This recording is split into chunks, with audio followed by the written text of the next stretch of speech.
आयुष्यातले काही क्षण हे एकांतात घालवत जा. सर्व प्रश्नांची उत्तरं तिथेच मिळतील, कारण तिथेच आपला संवाद फक्त आणि फक्त स्वतःशी होतो. आयुष्याच्या वाटेवरती चांगले वाईट दोन्ही अनुभव येत असतात, पण कधीकधी असं होतं की चांगले अनुभव देणारे परके असतात आणि वाईट अनुभव देणारे आपलेच असतात.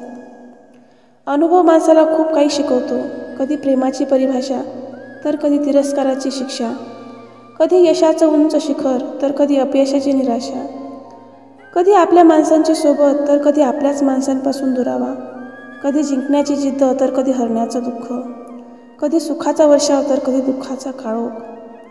निर्णय चुकतात आयुष्यातले आणि मग आयुष्यच चुकत जाते. प्रश्न कळत नाही कधी कधी आणि उत्तरही चुकत जाते.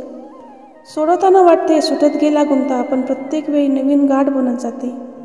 दाखवणाऱ्याला वाट माहीत नसते, चालणाऱ्याचे ध्येय मात्र हरवून जाते. वाटतात तितक्या सोप्या नसतात काही गोष्टी, अनुभव म्हणजे काय हे तेव्हाच कळते. नुसतं शिक्षण घेऊन काही घडत नसतं हो, तर त्या शिक्षणातून मिळालेलं शहाणपण कृतीत वापरायचं व अनुभव मिळवायचा, तरच शिक्षणातून मिळालेलं शहाणपण सार्थ ठरतं. शेवटी अनुभव ही डिग्री समाज तर देतो. आयुष्यात मिळालेले अनुभव माणसाला त्याच्या विचाराचे आणि जीवनाचे प्रवाह बदलण्यास भाग पाडतात. समजवण्यापेक्षा समजून घेण्यामध्ये खरी परीक्षा असते, कारण समजवण्यासाठी अनुभवाचा कस लागतो, तर समजण्यासाठी मनाचा मोठेपणा लागतो. जीवनातील कोणत्याही दिवसाला दोष देऊ नका, कारण उत्तम दिवस आठवणी देतात, चांगले दिवस आनंद देतात, वाईट दिवस अनुभव देतात, तर अत्यंत वाईट दिवस आपल्याला शिकवण देऊन जातात. अंदाज चुकीचा असू शकतो, पण अनुभव कधीच चुकीचा असू शकत नाही, कारण अंदाज आपल्या मनाची कल्पना आहे, तर अनुभव जीवनातील सत्य आहे.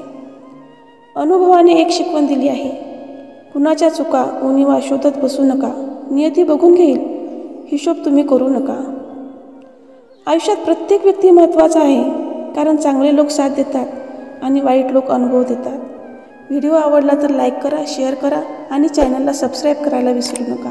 तोपर्यंत जय श्रीकृष्ण.